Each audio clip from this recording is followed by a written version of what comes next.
Namna wasalimu wote kupitia jina la Yesu. Haleluya, watu wa Mungu. Kigamboni Kibada wana matengenezo na wasalimu kwa jina la Yesu.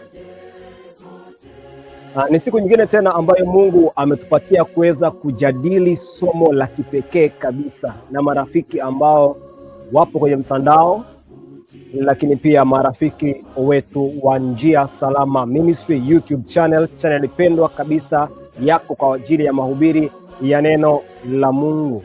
Mpo nami Emmanuel Liaru, mmoja kati ya wajoli katika channel hii ya Njia Salama Ministry. Leo tunakwenda kujifunza kile ambacho wengi wamekuwa wakituuliza kwa habari ya magugu na ngano. Kwa habari ya magugu na ngano, wanauliza swali hili lifuatalo. Wanasema, ikiwa Yesu alisema acha magugu na ngano vikue pamoja, je, wewe unayetoka kanisani ni gugu au ngano? Ikiwa Yesu alisema acha magugu na ngano vikue pamoja, je, wewe unayetoka kanisani ni gugu au ngano? Marafiki katika Kristo, niwaambie somo hili linakwenda kujibu swali hili zuri kutoka kwa marafiki ambao wametuuliza. Tunafurahi tukiulizwa. Lakini tunakwenda kufahamu, je, ni tumetoka kanisani au tumetoka kwenye makutaniko? Kwa maana sio kila kutaniko ni kanisa. Naomba tuelewane, sio kila kutaniko ni kanisa. Kuna makutaniko mengine si makanisa. Kutoka kwenye kutaniko si kutoka kwenye kanisa. Tutakwenda kuangalia katika somo hili la kipekee. Marafiki wanauliza, je, kutoka kwetu sisi tunakuwa ni magugu au ni ngano? Lakini swali ni, nini maana kutoka kwenye kanisa? Je, tumetoka kwenye kanisa? Hapana. Tumetoka kwenye mikusanyiko isiyomtukuza Mungu. Haleluya, watu wa Mungu. Ninawasihi marafiki mjifunze mambo ya pekee ambayo yanakwenda kuainishwa kwenye somo hili la pekee. Tizama somo hili lote ikiwa ni sehemu ya sita ya mfululizo wa vipindi vyetu vinavyokwenda kwa kichwa kikuu, dini yetu itabadilishwa. Dini yetu itabadilishwa. Salamu pekee kabisa, na waomba marafiki tuweze kupata ombi. Alafu baada hapo tuanze kipindi chetu siku ya leo. Mnasema watu wa Mungu? Tuombe. Baba yetu na Mungu wetu wa mbinguni, jina lako lizidi kutukuzwa sana. Watoto wako wengine wanauliza, ikiwa mwanao ulimtuma duniani alisema magugu na ngano viachwe pamoja, vipi kuna ambao wanajitenga na wao? Je, ni magugu au ni ngano? Swali hili zuri, naomba Roho yako takatifu ikaniongoze niweze kuwasaidia watoto hawa wako na wapenda, ili wakafikia uelewa sahihi, wafahamu nini wanapaswa wafanye. Baba mtakatifu, kuwa nasi mwanzo hata mwisho. Kwa jina la Yesu tumeomba, amina.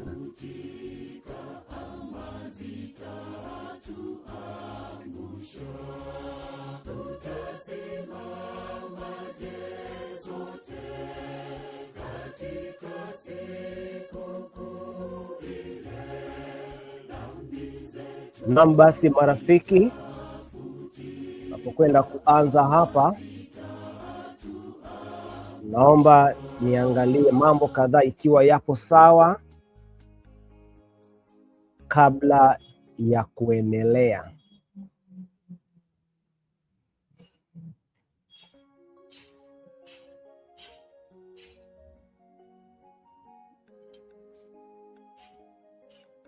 Basi marafiki,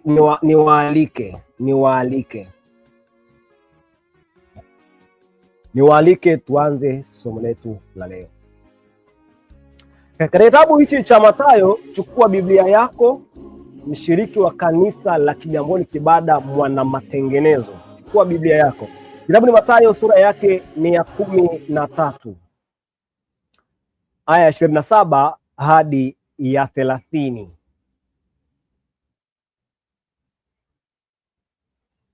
Ikiwa mmefika mahali hapo, basi itapendeza sana. Tuko pamoja eh? Yesu anasema juu ya mfano huu kuanzia aya 27 akisema, anasema, watumwa wa mwenye nyumba wakaenda wakamwambia, Bwana, hukupanda mbegu njema katika konde lako? Limepata wapi basi magugu? Aya 28 akawaambia, adui ndiye aliyetenda hivi. Watumwa wakamwambia, basi wataka twende tukayakusanye? Aya 29 akasema, la, msije mkakusanya magugu na kuzing'oa ngano pamoja nayo. Aya 30, viacheni vyote vikue hata wakati wa mavuno. Narudia, viacheni vyote vikue hata wakati wa mavuno.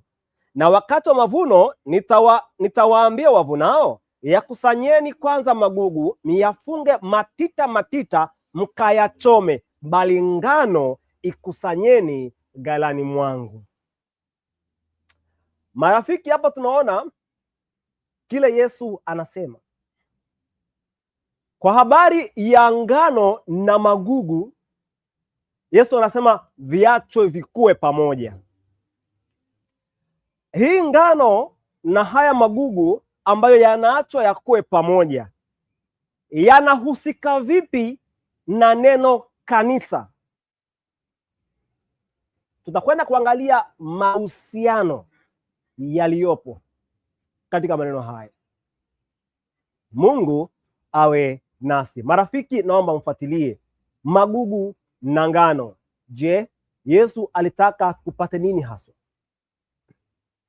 Hilo swali linaletwa tukiwa tunajadili nukuu yetu ambayo ni ya wakati wote kwenye mfululizo wetu wa vipindi vyetu ambavyo vinasema dini yetu itabadilishwa. Inatoka 1SM 204.2 ama Ellen White Letters 242, paragrafu ya 13, toleo la mwaka 1903, ikisema dini yetu itabadilishwa.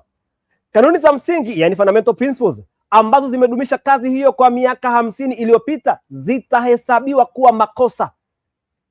Tunakwenda kuangalia wakati hizi fundamental principles, hizi kanuni za msingi zinahesabiwa kuwa makosa, magugu na ngano yakiwa kwenye hilo jengo, yakiwa kwenye hilo kanisa, yaenende vipi?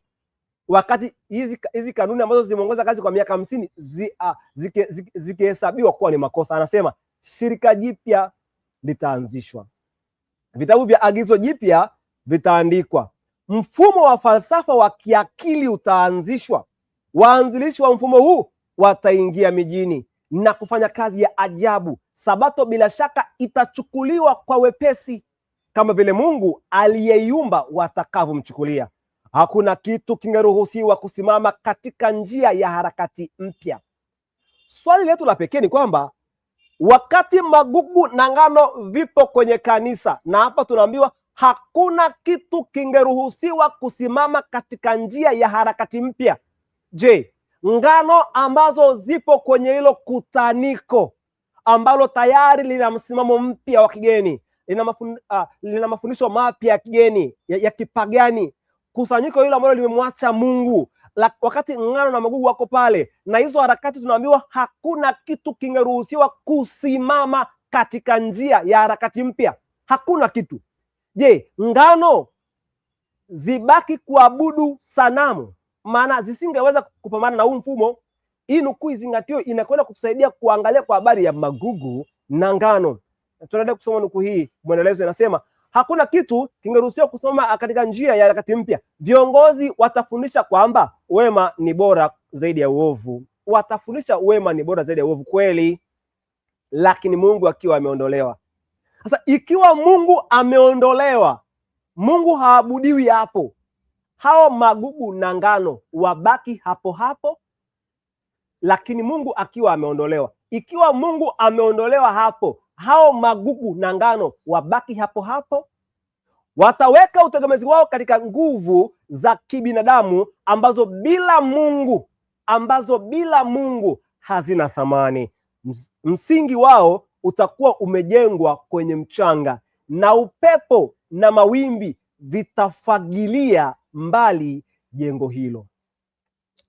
Watu wa Mungu, naomba muangalie hiyo nukuu hapo ambapo inamalizika. Tuangalie hiyo nukuu hapo ambapo inamalizika. Nataka nikupeleke mahali tuweze kuona kitabu cha Mathayo. Yesu anasema haya yafuatayo. Kitabu cha Mathayo sura yake ni ya 7. Mathayo sura yake ni ya 7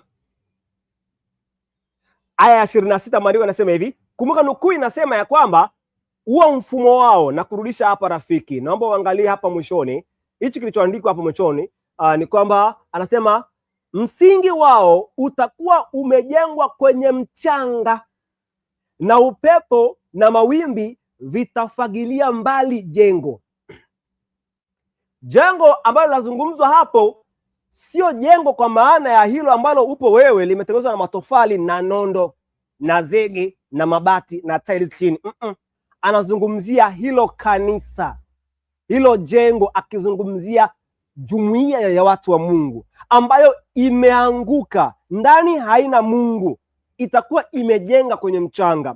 Sasa magugu na ngano watadumu vipi kwenye nyumba iliyoanguka? Na maanisha si jengo ambalo limepinduka, limepigwa bomu ama tetemeko la ardhi ama limelemewa pande moja. Si majengo ya kawaida haya, ni nyumba, bali waaminifu. Sasa ngano na magugu vitakaa mule mule ambapo msingi wao ni mchanga. 7:26 Mathayo, Yesu anatuambia maneno yafuatayo hapa. Anasema hivi, na kila asikiaye hayo maneno yangu asiyafanye atafananishwa na mtu mpumbavu aliyejenga nyumba yake juu ya mchanga. Mvua ikanyesha, mafuriko yakaja, pepo zikavuma, zikaipiga nyumba ile, ikaanguka, nalo anguko lake likawa kubwa. Yesu anatoa maonyo kwa nyumba yoyote ambapo yupo yeyote ndani, ikiwa imejengwa kwenye mchanga, kwenye nadharia za kiulimwengu, kwenye mafundisho ya kipagani. Ikiwa yupo ambaye yumo humo, anaambiwa na Yesu atoke. Tukaenda kuona kwa nini anatoka, na Yesu alisema magugu na ngano vikue pamoja. Nini maana ya vikue pamoja? Magugu ni nini na ngano ni nini? Je, kwa macho yetu sisi wanadamu tunaweza kutizama na kusema fulani ni gugu, fulani ni ngano? Inawezekana kuchambua muumini wa kanisa lolote, liwe ni kati ya makanisa yaliyoasi ama kanisa la Mungu, ukaambiwa chagua mtu ambaye, gusa kwa kidole chako mtu ambaye unaona yeye ni ngano ama mwingine ni gugu. Unaweza? Hauwezi, maana hauwezi kusoma mioyo, hauijui kesho ya yeyote. Hata mdhambi ambaye mmemfuta ushirika leo anaweza akawa ni ngano. Yesu anamtengeneza baada ya marudi, akaelewa vizuri neno la Mungu na kumpenda Mungu zaidi ya wewe ambaye ulifanya sirini, hatukukuona. Sasa tukizungumza kwa habari ya magugu na ngano, ni somo ambalo ni pana, lakini nitalielezea leo japo kwa ufupi niweze kueleweka na watoto wa Yesu. Wale ambao wameuliza swali hili wazidi kwenda pamoja nasi kwenye kipengele muhimu kabisa ambacho kitasaidia kupata majibu hayo. Hapa kuna maswali. Magugu na ngano yanahusikaje katika kukubali au kukataa mfumo mpya? Nukuu imetuambia kuna mfumo mpya utatengenezwa. Je, ngano ziukubali ule mfumo ili ziwe hazijapinga kauli ya Yesu ya acha magugu na ngano vikue pamoja? Lakini kuna kukubali au kukataa mafundisho mapya. Mafundisho mapya yanapokuja, ama pale kanuni za msingi ama fundamental principle ambazo Yesu mwenyewe alizitengeneza kwenye kanisa lake, wakati fundamental principles zinahesabiwa kuwa ni makosa, je, ngano ambayo ipo kwenye mkusanyiko ambao ulikuwa ni kanisa kabla ukweli haujaondolewa, wakati ukweli unaondolewa, ule mkusanyiko hauwi tena kanisa bali ni mkusanyiko tu, je, ngano zibaki na mafundisho mapya? Maana tunaambiwa na nabii ya kwamba fundamental principle ama kanuni za msingi ambazo zimesukuma kazi kwa miaka mingapi? 50, zitahesabiwa kuwa ni makosa. Wakati viongozi wanazihesabu kuwa ni makosa hizo kanuni za msingi, leo tutakwenda kuziona. Wakati viongozi wanazihesabu kuwa ni makosa, je, inabidi na ngano ambayo ipo kwenye kanisa hilo izihesabu ni makosa ili isitolewe nje ya kanisa? Yaani wakati mafundisho ya uongo yanaingia ndani ya kanisa, inabidi na waumini hata wale wanaompenda Yesu wakubali makosa ili wadumu ndani ya kanisa, na kanisa likianza kufundisha uongo kinyume na fundamental principle, kinyume na kanuni za msingi za kanisa la Mungu, wakianza kufundisha na ngano zifundishe neno la uongo ili kuleta watu kwenye palipoitwa kanisa la Mungu. Kanisa ni nini? Naomba rafiki uweze kufuatilia kwenye channel ya Njosama Ministry YouTube, uangalie somo ambalo linakwenda kwa kichwa kanisa. Angalia, ni kati ya series ambazo tumetoa, ni kati ya mahubiri ambayo masomo ambayo tumeyatoa. Utaelewa nini haswa maana ya kanisa, nini maana ya kuingia, lakini nini maana ya kutoka. Tunaangalia haya maswali ambayo tunakwenda kujibu kwa habari ya magugu na ngano. Nasema kuweza kusimama mbele ya harakati mpya. Tuliambiwa hakuna kitakachoweza kusimama kinyume na hii harakati mpya. Kila muumini akubaliane na harakati mpya zitakazoanzishwa ndani ya kanisa la Waadventista wa Sabato, ili tu wakubali kauli ya Yesu ya kuacha magugu na ngano vikue pamoja, wakubali yote. Maswali ya kujiuliza, baada ya mabadiliko yatakayoingia ndani na kutupa fundamental principles nje, kanuni za msingi nje, asema ushirika wao unatakiwa uweje? Kama ukweli umetupwa nje, ushirika wa wale waaminifu uweje? Yaani washiriki vipi kile kitu ambacho ni uongo? Makanisa yanafanya effort kupitia injili ya uongo. Watu wanabatizwa kwa kumwamini Mungu wa uongo. Sasa hawa ambao ni watoto wa Yesu, hizo ngano ambazo zimo humo ndani zijinajisi na uongo ulioingia ili wabaki kwenye kanisa? Ili ni swali la kipekee kabisa. Viache magugu na ngano vikue pamoja. Wengi wametafsiri maandiko vibaya, na shetani anachukua nafasi ya kuwa mwalimu wa uongo kupitia vinywa vya wachungaji ambao si waaminifu. Wachungaji kwenye makanisa leo hii ni watu ambao wanapenda mshahara, wanaangalia matumbo yao, wanaangalia kile ambacho Yesu hataki waangalie. Watu watanionaje? Wengine wamejifunza theology kwa miaka mingi, fedha nyingi, na walitumai kuwa ni viongozi kwenye makanisa. Sasa wameona mfumo umeasi, wanasema basi ngoja tukae tu, maana tuliwaambia watu tutakuwa wachunga, tukubaliana nao tu. Wanafanya mambo ambayo Kristo anashangazwa. Lakini uchungaji ni karama, na hii hatoi yeyote isipokuwa Kristo. Haleluya Mungu. Unaweza ukalichunga kanisa la Yesu ukiwa sehemu yoyote, hata nje ya mfumo ulioasi, ila uwe na Yesu, utaweza kuwafikia watu. Maana hapa kupitia mahubiri haya tunawachunga watu, ndivyo tu Mungu. Tunawachunga watu waufuate ukweli, tukiwa huru kuzungumza mbele ya marafiki wanaotusikiliza. Hivyo kuwa mtumishi wa Mungu si mpaka uwe katika taasisi, lakini pale utakapokuwa huru utakuwa na ruhusa ya kusema ukweli. Ikiwa Yesu alisema acha magugu na ngano vikue pamoja, wewe unayetoka kanisani ni gugu au ngano? Naomba nizungumze hichi kitu. Sisi hatujatoka kanisani, bali tumetoka kwenye mikusanyiko iliyokataa kuwa kanisani. Haleluya watu wa Mungu. Sisi tumetoka kwenye mikusanyiko, sio kanisani. Kwa hiyo mnapotuambia mbona mmetoka kanisani, na tukumbuke sio kila kanisa ni kanisa la Yesu. Hata makanisa yaliyoasi yanaitwa makanisa leo, lakini ni umeanguka Babeli. Kwa hiyo ukiniambia nimetoka kwenye kanisa, fafanua nimetokaje? Nimetoka kwenye mkusanyiko ambao si kanisa la Yesu. Nimerudi kwenye mkusanyiko wa kanisa la Yesu ambao unaniruhusu mimi kutunza ukweli. Huo ukweli ni kitu gani? Tuendelee kujifunza, tutaona marafiki katika Kristo. Swali la kujiuliza, mfano huu wa magugu na ngano ulianza kutumika pindi alipokuja Yesu duniani tu? Hatuwezi kuupata katika matumizi kabla Yesu hajaja katika mwili? Hatuwezi kuupata. Tuangalie nukuu hii rafiki zangu katika Kristo.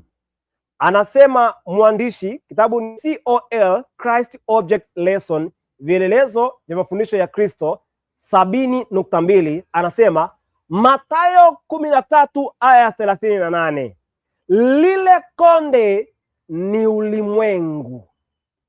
Lile konde ni nini, watu wa Mungu? Anasema zile mbegu njema ni wana wa ufalme, na yale magugu ni wana wa yule mwovu. Kwa hiyo kumbe kwenye kanisa la Mungu kuna wana wa ufalme na kuna wana wa yule mwovu. Wakati kanisa la Waadventista wa Sabato linaacha ukweli na kukataa kanuni za msingi sahihi na kumkataa Mungu na kuleta ministry za ajabu kwenye kanisa za haki sawa, wale ambao ni wana wa ufalme watawezaje kudumu hapo wasifukuzwe wakihudumisha ukweli? Wanawezaje? Watu ambao watawahubiria ukweli Mungu ni nani haswa na mfumo wa utawala wa uongozi kwenye kanisa Mungu amewekaje haswa, wakielezea nafasi ya mwanaume na mwanamke, wakielezea vizuri, watadumu kuwa waumini? Hawatadumu, wataondolewa, watazuiwa kufundisha kama tulivyozuiliwa kufundisha. Anasema shamba, Kristo alisema ndiyo ulimwengu. Naomba tuelewane hapa. Shamba, Kristo alisema ndiyo nini? Ulimwengu. Hiyo ni primary meaning ya shamba, ulimwengu, ulimwengu mzima. Lakini ni lazima tuelewe hili kuwa linamaanisha kanisa la Kristo ulimwenguni. Haya mambo nataka tukayaone kwa namna ya pekee. Kama tunavyoona hiyo picha hapo, maana ya kwanza, Yesu alimaanisha ulimwengu. Maana Yesu alitegemea katika ulimwengu huu ambao tunaishi aweze kupanda watoto wa ufalme popote pale, ukweli utunzwe popote, na kizazi cha Adam na Hawa kikue, na watoto waaminifu wazaliwe, waweze kujaa katika ulimwengu huu, waujaze ulimwengu huu. Lakini kwa kuwa ulimwengu huu Lucifer aliingia kama mdanganyifu, tunaambiwa hapa na nabii ya kwamba lakini maana ya kwanza, lile konde ni ulimwengu. Nataka tuweze kupata hii maana tunakwenda kuitumia hapo mbele. Lile konde ni ulimwengu. Kwa kwenye ulimwengu huko nje pia kuna magugu na ngano. Nabii anasema lakini ni lazima tuelewe hili kuwa linamaanisha kanisa la Kristo ulimwenguni. Haleluya, watu wa Mungu. Wakati tunayaangalia haya, nabii anasema lazima tutambue kwamba linamaanisha kanisa la Kristo wapi? Ulimwenguni. Lakini nikisoma kwenye hii COL 71.3 inasema hivi: Kristo amefundisha wazi kwamba wale wanaodumu katika dhambi ya wazi lazima watenganishwe na kanisa. Haleluya, watu wa Mungu. Kristo amefundisha wazi kwamba wale wanaodumu katika dhambi ya wazi lazima watenganishwe na kanisa, lakini hajakabidhi kwetu kazi ya kuhukumu tabia na nia. Haleluya, watu wa Mungu.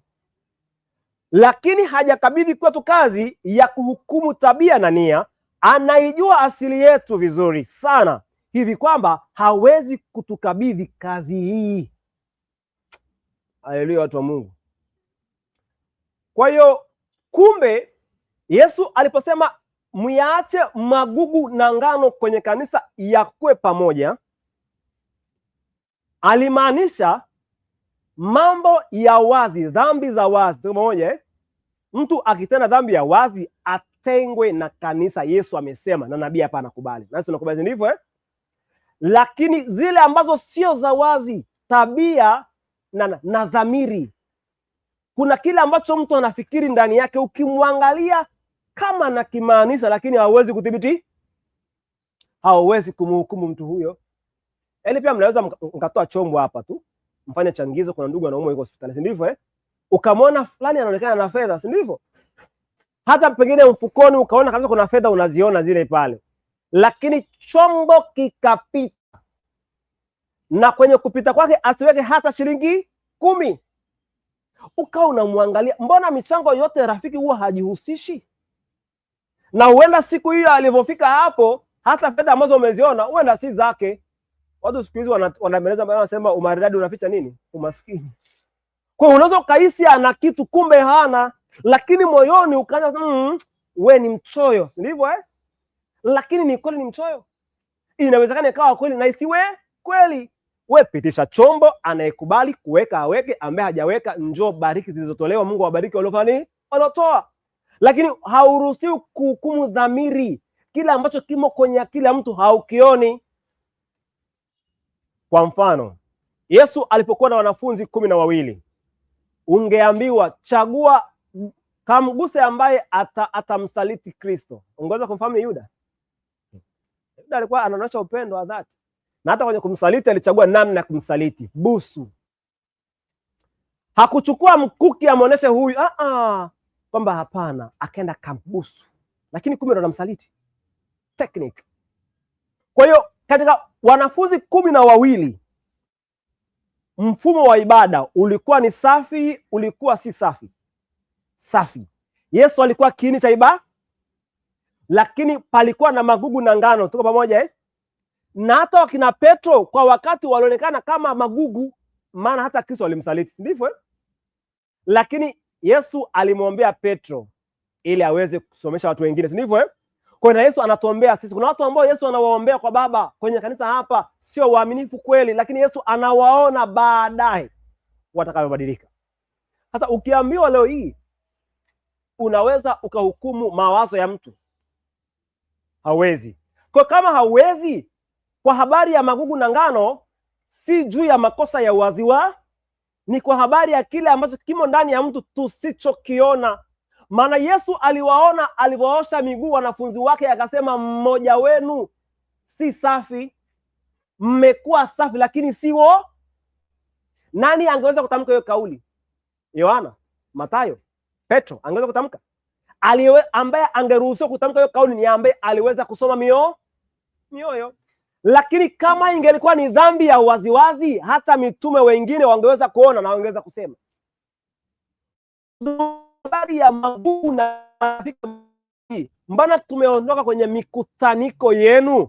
Tumeondoka kwenye mikutaniko sababu mnatenda dhambi za waziwazi. Hicho ndicho kilichotuondoa sisi. Tunakwenda kuona mbele dhambi za waziwazi ni kitu gani, kupita mifano ambayo nitawauliza nyinyi ambao mnafuatilia na marafiki ambao mmeuliza juu ya swali hili hapa. Tunaona leo kwenye makanisa ya Kijumapili, kanisa la Mungu la Adventista linafahamu kabisa makanisa hayo ni makanisa yaliyoasi, tunafahamu. Lakini Yesu anasema na kondoo wangu wengine ninao sio wazizi hii. Kwa hiyo Yesu anasema kuna wana wa ufalme ambao hawapo wapo nje. Ndio maana Yesu anasema kwenye 18 kitabu cha Ufunuo, anasema tokeni kwake enyi watu wangu. Kwa hiyo kumbe pia kule nje ambako sisi tulitoka, mimi nilitoka kwenye kanisa la Katoliki, wengine wametoka pengine kwa Baptisti, wengine kwa Lutheri, huenda kule nje hata kwa Waislamu kuna watu ambao wakisikia injili wanakuja kwenye kanisa la Mungu la Adventista. Yani watunze ukweli wa Adventista, sio kanisa majengo.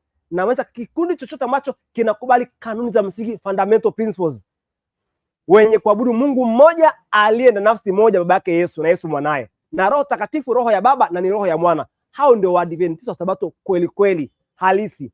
Kwa hiyo watatoka huko kwenye makanisa yaliyoasi, watakuja ndani. Sasa ikiwa pia kule nilikotoka Yesu anasema ana watoto wake, wakisikia sauti watakuja ndani ya zizi lake. Sasa kama na kule ambako nilitoka kuna magugu na ngano, na wewe rafiki ambao unauliza hivi, kule ulikotoka wewe kuna magugu na ngano, sasa mbona ulitoka kule usingebaki kule magugu na ngano vikue pamoja ukaja huku? Hivi mnanielewa vizuri? Kwa hiyo ikiwa wewe ulitoka kule, uone ni kwa sababu uliona ya kwamba katika amri 10 kanisa langu linavunja waziwazi amri ya Sabato. Pamoja ya kwamba hapa Roman Katoliki, pamoja na kwamba hapa Methodisti, hapa Baptisti, hapa kwa Lutheri ama kwa Olokole, ama katika Uislamu, pamoja na kwamba kuna magugu na ngano humu, lakini kwa sababu hii dhambi ni ya waziwazi, siruhusiwi kuishiriki eti ni dumu hapa, maana palitwa kanisa. Kwa hiyo tulikimbia hayo makanisa japo yana magugu na ngano, kwa sababu tu tumeondoka tusitende dhambi za waziwazi, tukaja kwenye kanisa la Adventista Sabato. Haleluya Mungu. Na wakati kanisa la Adventista Sabato limekabidhiwa nuru, nabii anasema ya kwamba hii nuru itakuja kuitwa makosa. Ikiitwa makosa, hamaanishi watoto wa Yesu watii makosa ili wawe kwenye kanisa. Hapana, Anasema vivyo hivyo wakitenda makosa ya waziwazi mtaachana nao.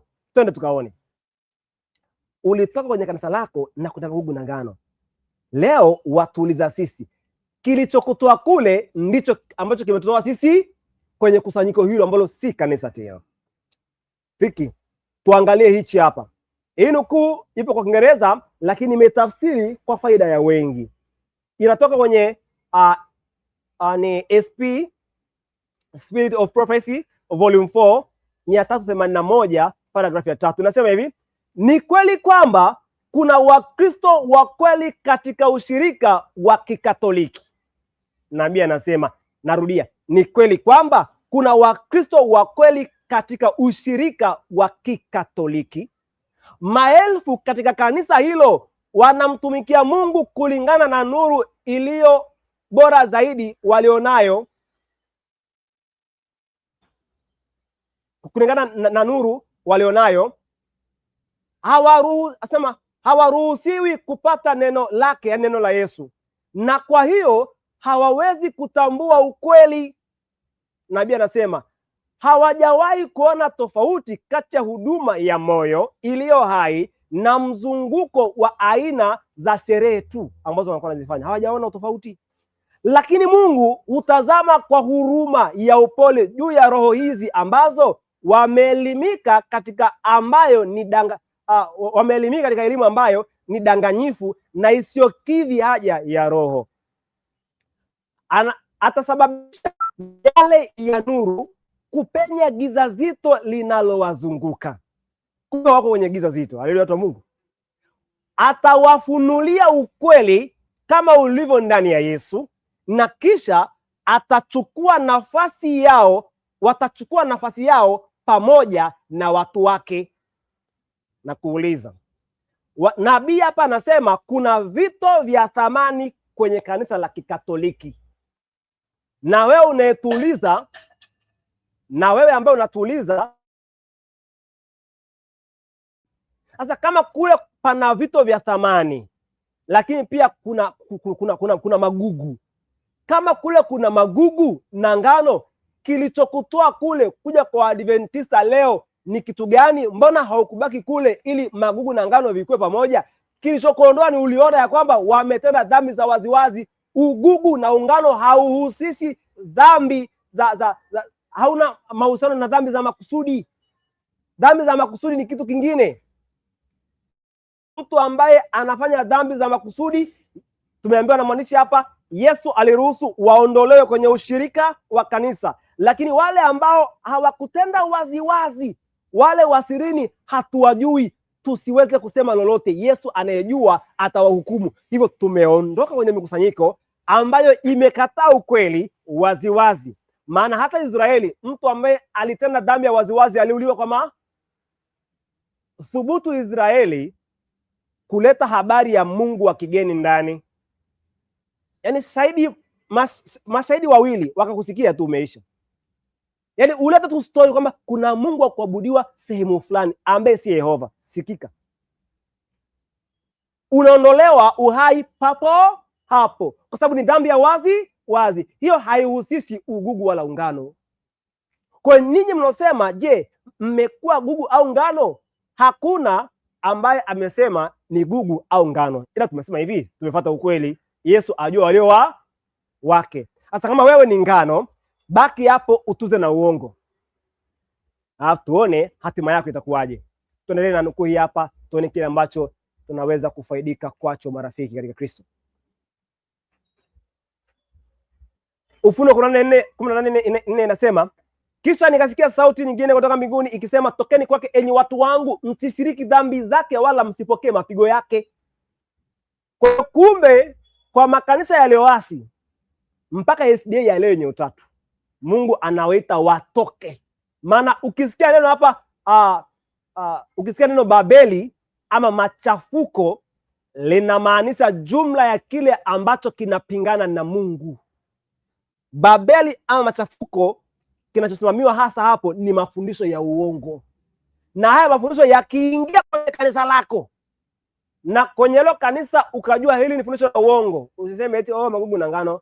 toka hapo, maana ili uwe mshiriki leo kwenye makanisa hayo lazima ushiriki na kwa hiyo kuambiwa na Yesu tushiriki dhambi ili magugu na ngano vikue pamoja. Hakuna 10:16 kitabu cha Yohana. Na kondoo wengine nao ambao si wa zizi hili, na hao nao imenipasa kuwaleta, na sauti yangu wataisikia, kisha kutakuwako na kundi moja na mchungaji mmoja.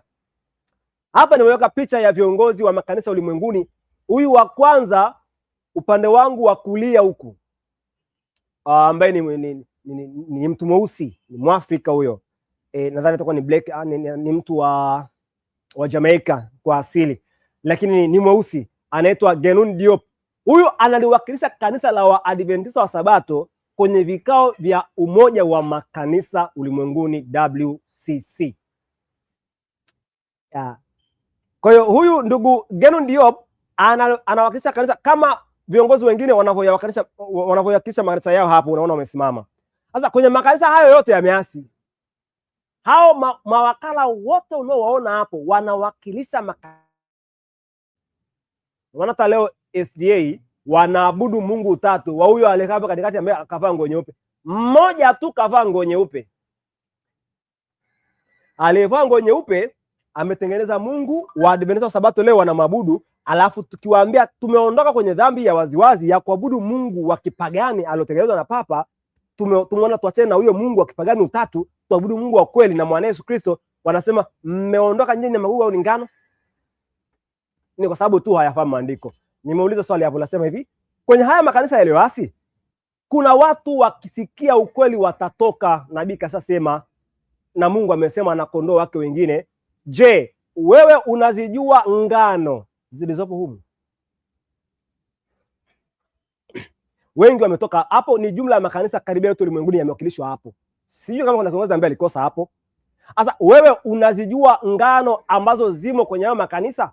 Kama huzijui, mbona viongozi wako wa makanisa wamo hapo wakiwakilisha kanisa lako na wewe ulikuwa humo? Kilikutoa nini? Ile hali tunaambiwa na huko kuna ngano.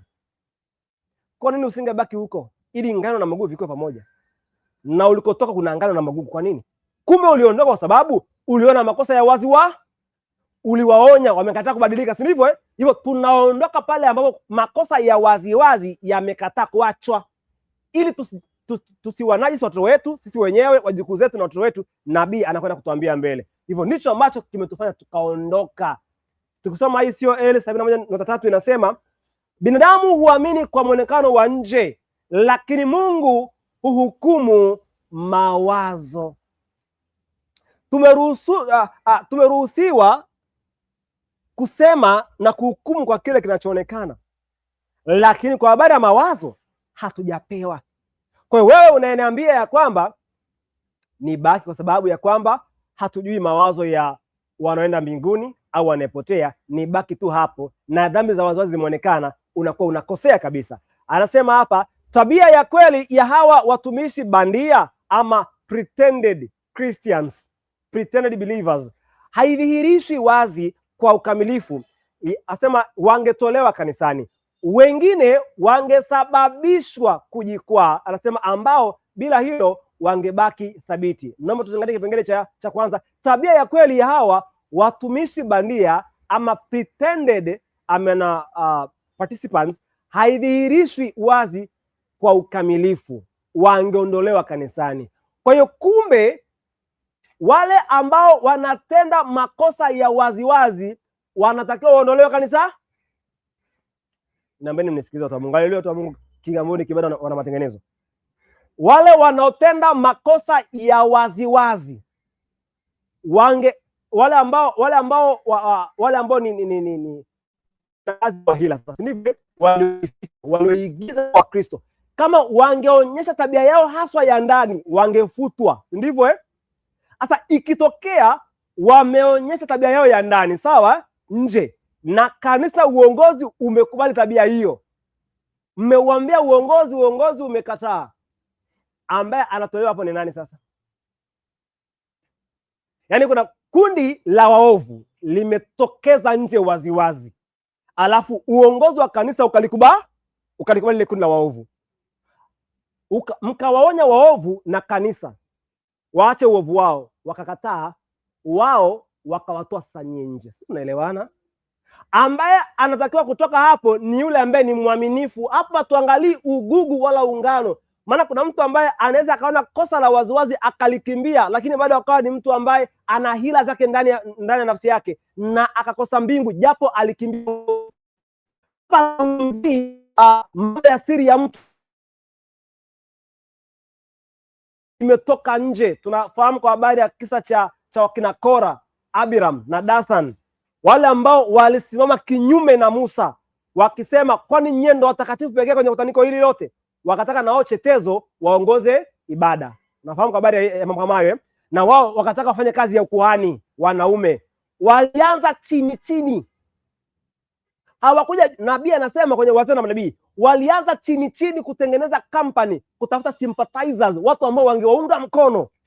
Walipohakikisha kwamba wana watu kila kona, ndo wakaibuka waziwazi nje pap. Wakati wanaibuka sasa, wanadhihirisha tabia yao ya ndani. Hapa tuzungumzii ugugu wala ungano, makosa ya waziwazi ya kuondolewa. Walipokuja waziwazi, kama Musa angewakubali, inamaanisha wale waliowapinga hao akina Dathan na Kora na Abiram na viongozi wengine, wao ndo wangeondolewa, si ndivyo? Lakini sasa kwa sababu Musa alisimama na Mungu, waasi walifanya nini? Waliondolewa. Kwa hiyo tunapozungumza juu ya mambo ya waziwazi ambayo yalikuwa yamekatazwa na Mungu, yalikuwa ndani ya mioyo ya watu wabaya, yakija nje na kanisa likiyapokea, likayashikilia, mpaka hapo unaliachia hilo si kanisa tena, huo ni mkusanyiko tu wa watu. Wewe unaangalia mahali ambapo mfumo ni safi. Maana magugu na ngano, unaposema kanisa la Yesu, ni pale ambapo mfumo unafundisha ukweli. Haleluya, watu wa Mungu. Sehemu zote ambazo Mungu anaruhusu magugu na ngano wawe hapo kwenye kanisa lake, anataka watu wawe ikiwa mfumo wa ibada ni safi. Lakini mfumo wa ibada ukiwa unaleta matakataka kwa waumini, unaachana nako. Lakini kwa kadiri ambavyo neno ambalo linatoka kwenye mimbari, kwenye madhabahu kwa watumishi wa Mungu ni neno safi, kwa kadiri ambapo neno hilo ambalo linatolewa kwenye makanisa ambayo tupo kama ni safi, lakini kuna shida za washiriki kadha wa kadha, hata kiongozi mmoja mmoja, hiyo haina shida. Hata kama kuna wanakwaya wenzako wanakusumbua. Sasa kuna wachungaji wengine wanasema ya kwamba watu wameondoka kwenye kanisa kisa wamekerwa na kwaya. Kama kuna mtu ambaye ameondoka kwenye kanisa kwa sababu tu amekerwa na kwaya, amekosea sana. Kwenye kanisa tunaondoka kanisa likimkosea Yesu, lakini eti kwaya wamekusema usiondoke. Na sisi hapa hatukuondoka kwa sababu eti tuna ugomvi na kiongozi wote, hapana. Sisi hapa tunamfahamu Yesu vizuri. Tumeondoka kwa sababu tumefahamu ya kwamba hakuna upatanisho wa nafsi wa ukweli na Mungu, maana mafundisho ya uongo yanawatenga watu kwenye kanisa hilo. Tulifahamu ya kwamba wengine wanasema ya kwamba wagonjwa wanawakimbia wagonjwa wenzao kwenye mahospitali kwamba kanisa la Mungu ni karakana. Kwa hiyo ni kama hospitali inapokea watu wengi, watu wanakozwa na watu. Kwa hiyo mgonjwa anaweza akakozwa na mgonjwa mwenzake akakimbia wodi ama kaimia nyumbani. Kwanza sisi sio wagonjwa. Haleluya, watu wa Mungu. Sisi sio wagonjwa, jambo la kwanza. Jambo la pili, kwenye huo mfano dhaifu aliotoa dhidi ya watu wa Mungu ambao tumekimbia uovu wa kanisa. Haleluya, watu wa Mungu. Tumeona ya kwamba, maana sisi tulikuwa ni kwa mfano, mimi nilikuwa ni mhudumu kwenye kanisa hili la Adventista. Nilikuwa ni mhudumu ambaye nilikuwa nikifundisha vijana na nikifundisha kanisa, nikipata nafasi na uweka ukweli mbele. Sikuwa kati ya wanaohudumiwa, ila kati ya wale wanaohudumu. Ila kuna wakati utahudumiwa, lakini anayekuhudumia unaona huyu ni muongo, na hata wachungaji wengi waongo wamekuwa wakifundisha na nimekuwa nikiwahoji na wamenichukia. Sasa kwenye makanisa, kwenye hii hospitali ambayo hawa viongozi wanafiki wanatolea mfano kwamba kuna watu walikuwa mule ni wagonjwa, wamekimbia wakati wagonjwa wenzao kwenye hospitali, na kanisa la Mungu ni kama hospitali. Tumeona ya kwamba madaktari wanakuja na sindano za sumu kuchoma hawa ambao anawaita wagonjwa, ndivyo? Tumeona mfumo unaoitwa wa uponyaji wa wachungaji upo corrupted. Kwa tumeona hawa madaktari ambao tunaambiwa tubaki kwenye hospitali ili tutibiwe kama wagonjwa, ilali hata hatuumwi. Maana kuna sababu unamwangalia mchungaji ndo amefilisika kabisa hata mawazo. Yaani ni mgonjwa mchungaji. Yaani mchungaji ambaye nafikiri labda anaweza akawa na akili lakini hazitumii vizuri tu, ameshindwa kutulia katika uelewa wake. Anaulizwa mchungaji wa Kisabato, anaulizwa, je, mwanamke anaweza kuwa mchungaji? Mchungaji anakubali, anaweza kuwa mchungaji. Kwa ukimwangalia huyo si mgonjwa. Sasa huyo ndo daktari aje akutibu wakati yeye anaugua. Mungu mmoja ana nafsi moja, baba yake Yesu. Mchungaji anaulizwa, Mungu mmoja ana nafsi ngapi? Anasema nafsi 3. Mpagani. Yaani majesuit na makasisi na mapadri leo wanaitwa eti wao ndio matabibu kwenye hospitali za Kiadventista kwa maana ya makanisa. Eti mmekimbia vitanda kwa sababu ya kukero na wagonjwa. Tumeona ya kwamba hatuugui. Wanaougua ni madaktari, wachungaji. Mfumo unaoua roho tumeukimbia.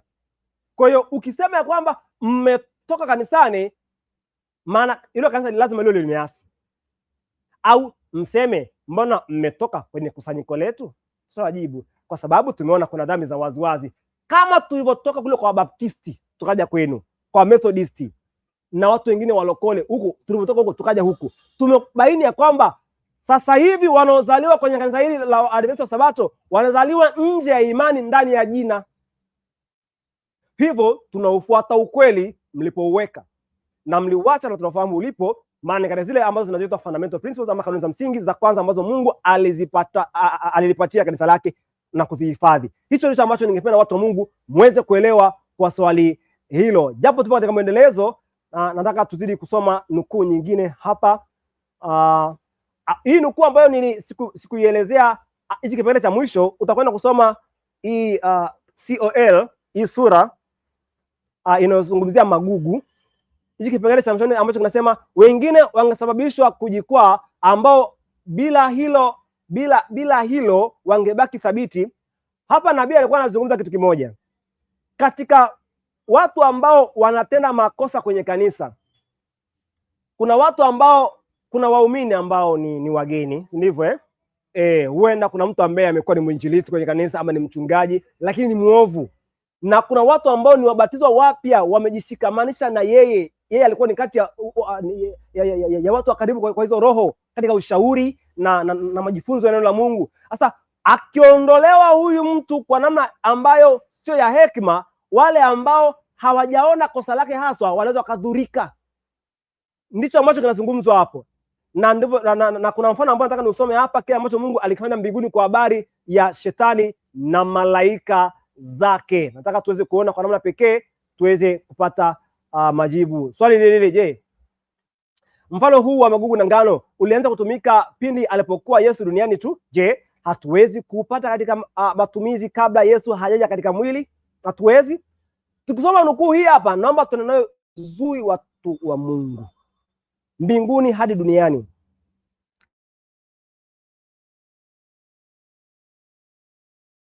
Dirishwa na Mungu mwenyewe alivyowafanyia malaika. Haleluya, watu wa Mungu.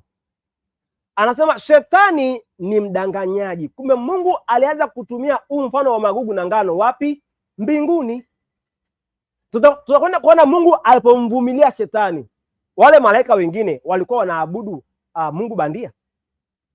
Anasema shetani ni mdanganyaji.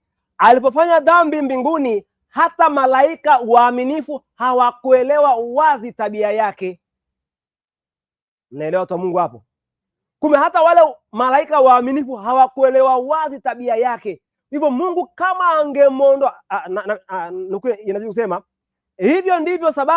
hivyo ndio sababu Mungu hakumhukumu shetani papo hapo. Angefanya hivyo, malaika watakatifu wasingalielewa haki na upendo wa Mungu. Anazidi kusema hivyo mwanzilishi wa uovu aliachwa ili aidhihirishe tabia yake. Hapa tunaambiwa ya kwamba huyu mwanzilishi wa uovu aliachwa aidhihirishe tabia ya na mbinguni. Nataka niwaulize marafiki ambao mnaangalia nukuu hii hapa, Malaika ambao walikuwa wanamkataa Lucifer wakati wanasujudu mbele za Mungu wa kweli, ibada ilikuwa safi au ilikuwa safi? Kwa Magugu na Ngano wanaruhusiwa kukaa pale ambapo ibada ni safi peke yake. Lakini wale ambao leo sio wasomaji kwenye kanisa la Sabato hawaoni hichi, kwa sababu hawamjui Mungu.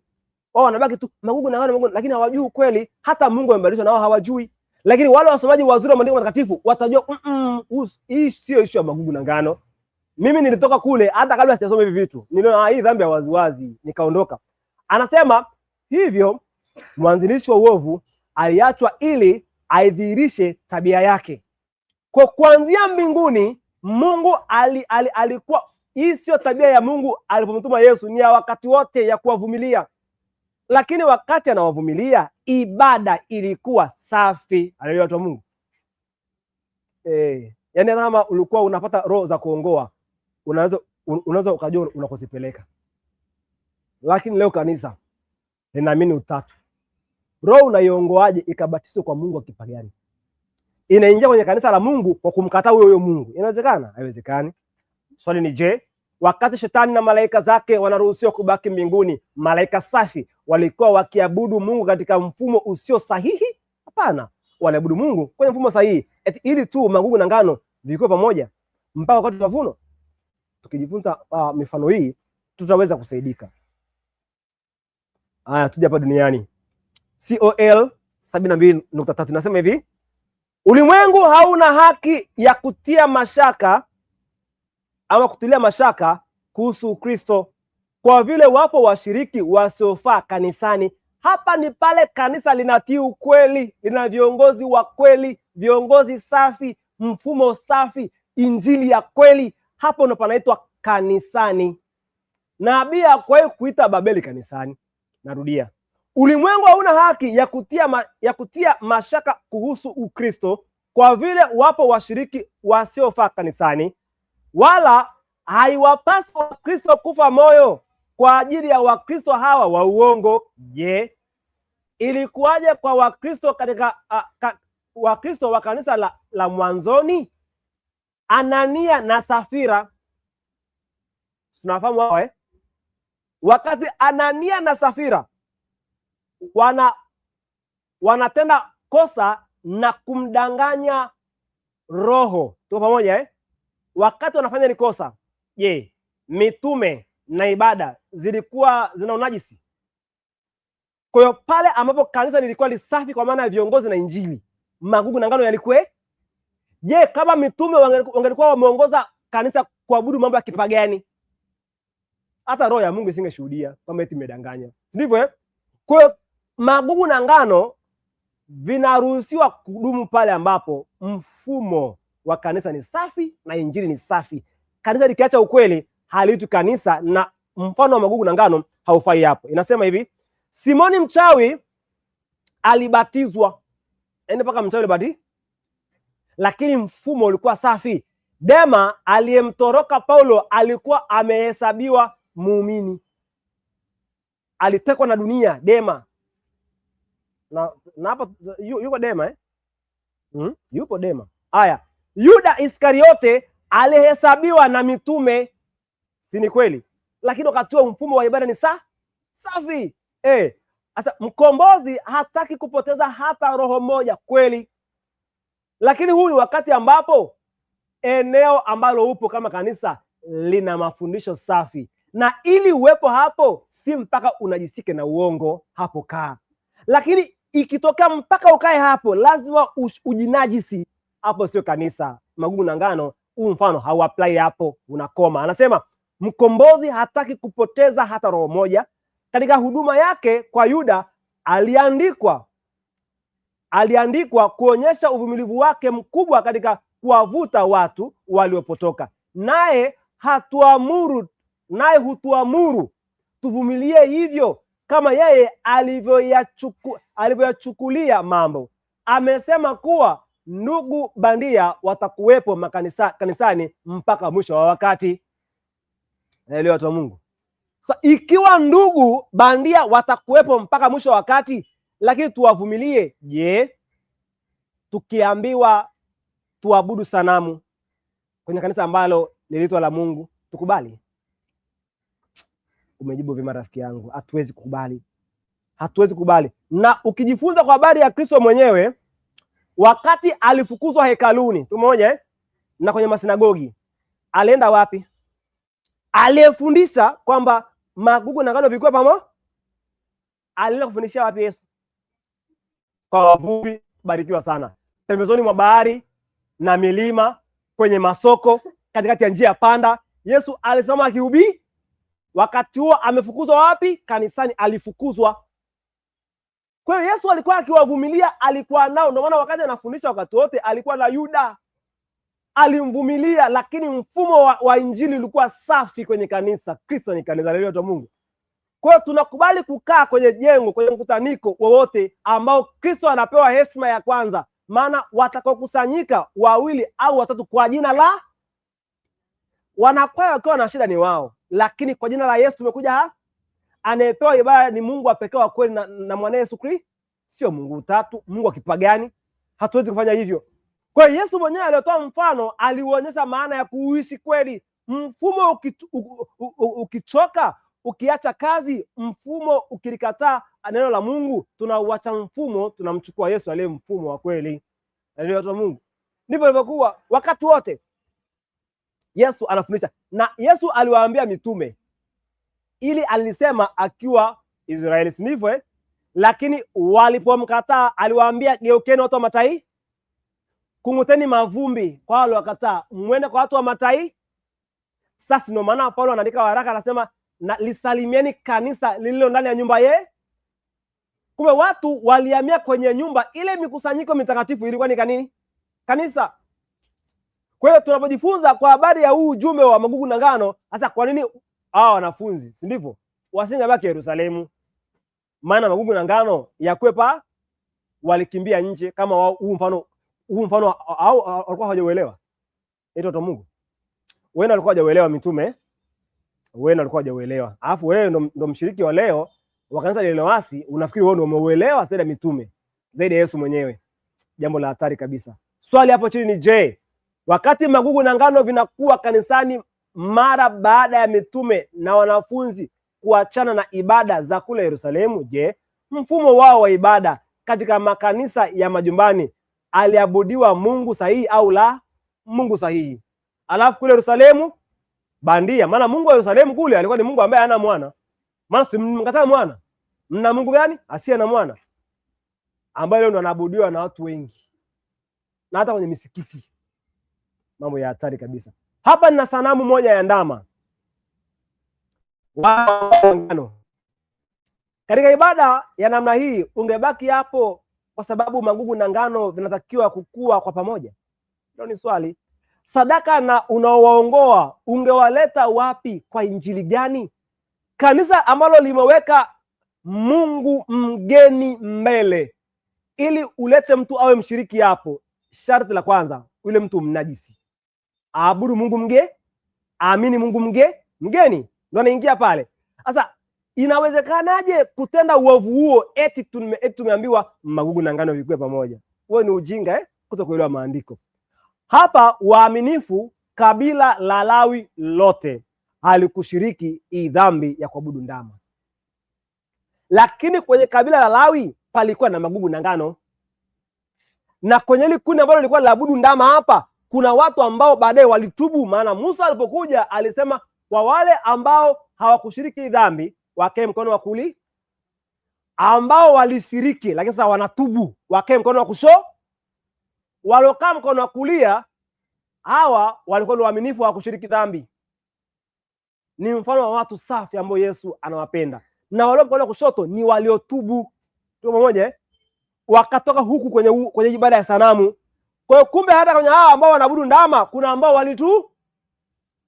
Sasa leo ungeletewa list ya watu ambao wanaabudu ndama, ukaambiwa onyesha mtu ambaye alitubu wakati Musa alipowaita, ungeweza kuonyesha? Huwezi kuonyesha.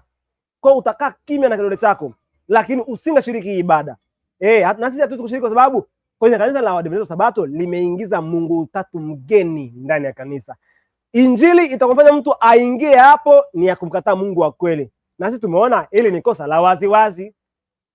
Kama ambavyo wewe umeona ya kwamba Sabato inavunjwa waziwazi kwenye makanisa yako ambayo ulitoka kule, ambapo pia kuna magugu na ngano, lakini ukaona utoke na kuna magugu na ngano ukatoka. Na sisi tumeona kwamba Mungu anayeabudiwa hapa ni Mungu wa kipagani. Tumetoka si kwa sababu eti ya kwaya, eti viongozi wa kanisa. Mfumo tu umeharibika, corrupted, na mafundisho ya uongo yanaharibu nafsi za watoto wetu na wajukuu zetu. Tumeona tujitenge na mfumo wa kuasi, mfumo wa kiasi.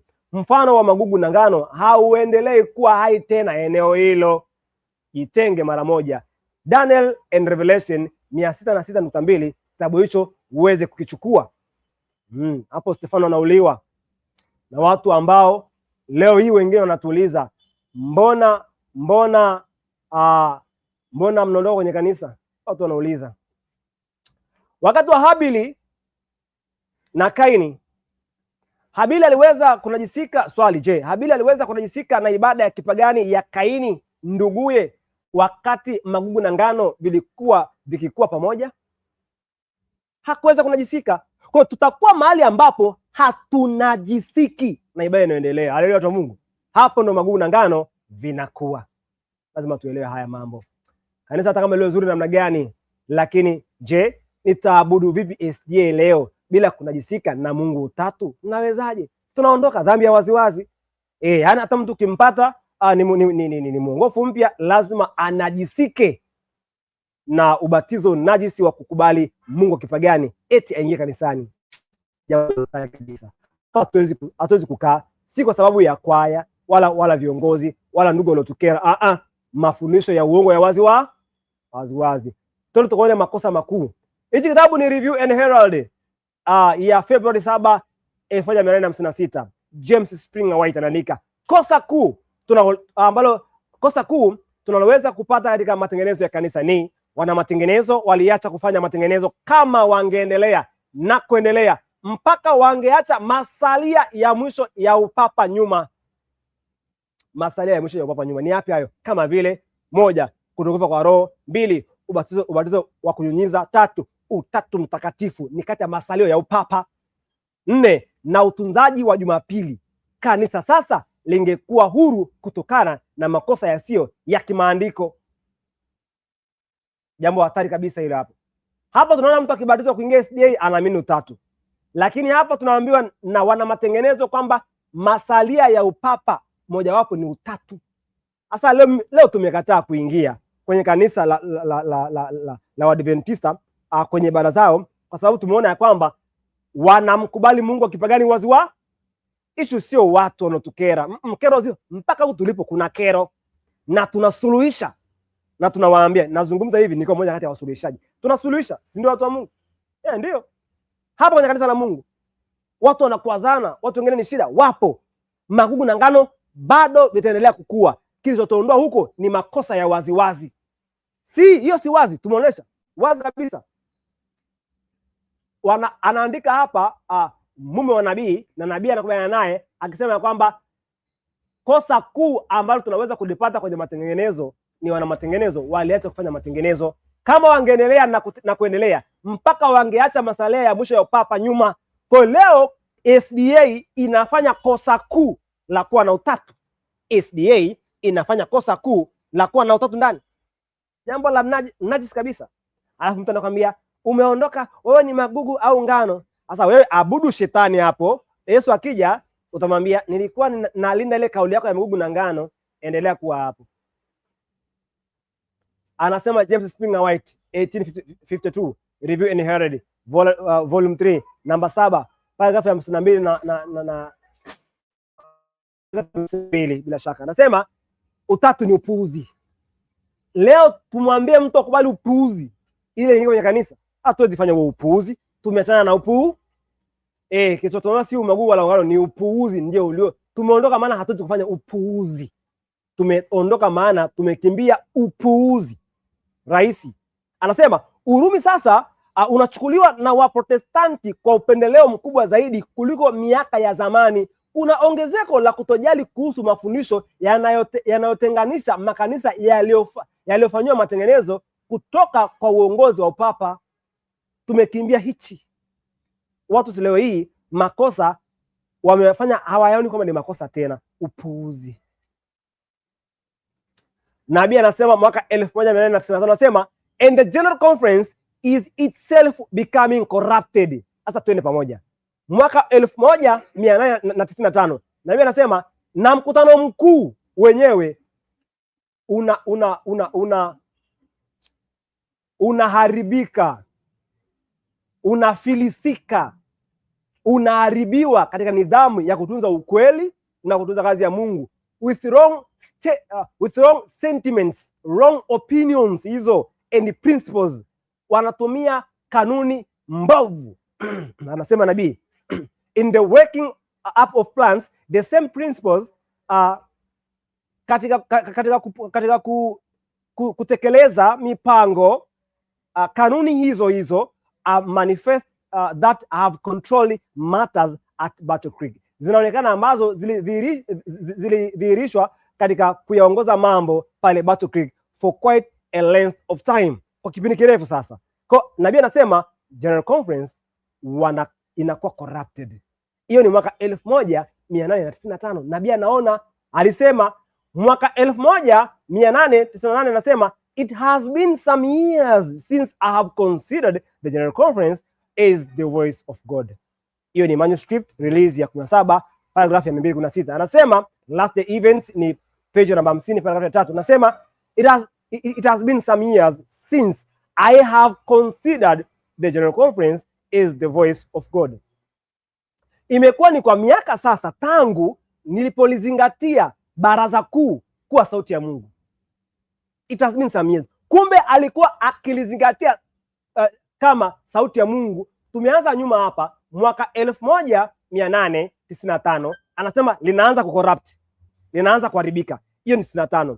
Mbele ni 98, miaka miwili mbele anasema nimekuwa nikilizingatia General Conference kama sauti ya Mungu, mama anazidi kuharibika. Mbele kabisa hii nimetafsiri ambayo ni mwaka 1901 kutokea mwaka 1998, miaka mitatu mbele anasema hivi that these men should stand in a sacred place to be as the voice of God to the people, as we once believed the General Conference to be, that is past.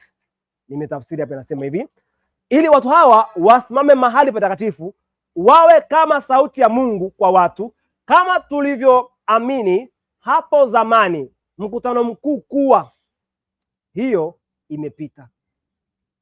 Yaani hii ni mwaka 1901. Anasema hivi as we once, kama ambapo tulikwisha kuwahi believed, tukaamini the General Conference, mkutano mkuu wa kanisa la SDA to be, kwamba tuliamini kwamba lenyewe ni sauti ya Mungu, that is past. Jambo hilo limepita. Haleluya, watu wa Mungu.